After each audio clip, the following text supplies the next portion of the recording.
नमस्कार दोस्तों, आप सभी का स्वागत है। दोस्तों, क्या आप जानते हो कि दिवाली में लक्ष्मी जी के साथ विष्णु जी की जगह गणेश जी को क्यों पूजा जाता है? इसके पीछे एक रोचक कहानी है। लक्ष्मी और गणेश जी की पूजा का जिक्र कोई पौराणिक कथा में हुआ है। एक समय की बात है जब किसी बैरागी साधु को राजाओं की तरह सुख भोगने की लालसा होने लगी, इसलिए वह लक्ष्मी जी की आराधना करने लगता है। उस साधु की आराधना से प्रसन्न होकर लक्ष्मी जी उसे दर्शन देती है और साधु को वरदान देती कि उसे सम्मान और उच्च पद प्राप्त होगा।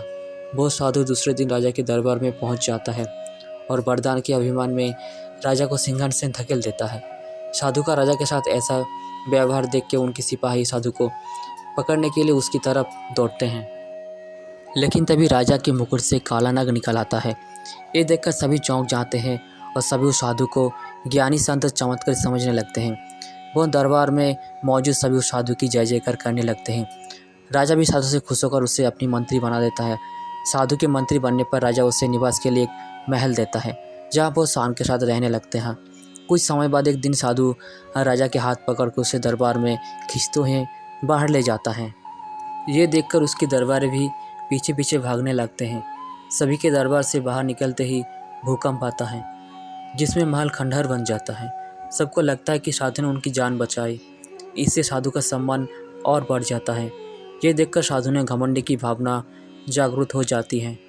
इसके कुछ दिनों के बाद एक सुबह साधु राजमहल में घूम रहा होता है। तभी उसकी नज़र एक गणेश जी की मूर्ति पर पड़ती है। साधु को वो प्रतिमा अच्छी नहीं लगती, तो वो उसे हटवा देता है। इससे गणेश जी साधु से रुष्ट हो जाती हैं और उसकी बुद्धि भ्रष्ट कर देते हैं। इस कारण वो हर काम उल्टा पुल्टा करने लगता है। इससे राजा साधु से क्रोधित होकर उसे कैदखाने में डालवा देता है। साधु कैदखाना में ही फिर से लक्ष्मी जी की पूजा अर्चना करने लगता है।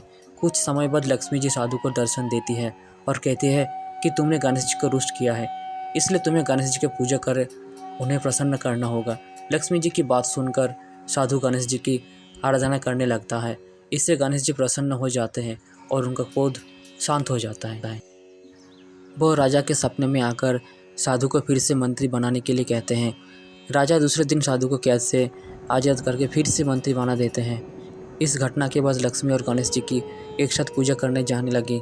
लक्ष्मी जी धन की देवी है, तो गणेश जी की बुद्धि को स्वयं में रखने वाला माना गया है। वैसे कहा भी गया है कि एक संपन्न जीवन के लिए धन और बुद्धि दोनों जरूरी होते हैं, इसलिए लक्ष्मी जी और गणेश जी की पूजा साथ में की जाती है। इस कहानी से यही सीख मिलती है कि हमें अहंकार नहीं करना चाहिए, क्योंकि अहंकार के कारण जो हमारे पास है वो भी हमसे छीन सकता है। तो दोस्तों, ये कहानी आपको कैसी लगी है कमेंट्स में ज़रूर बताएं और चैनल पर पहली बार है तो सब्सक्राइब ज़रूर करें। धन्यवाद।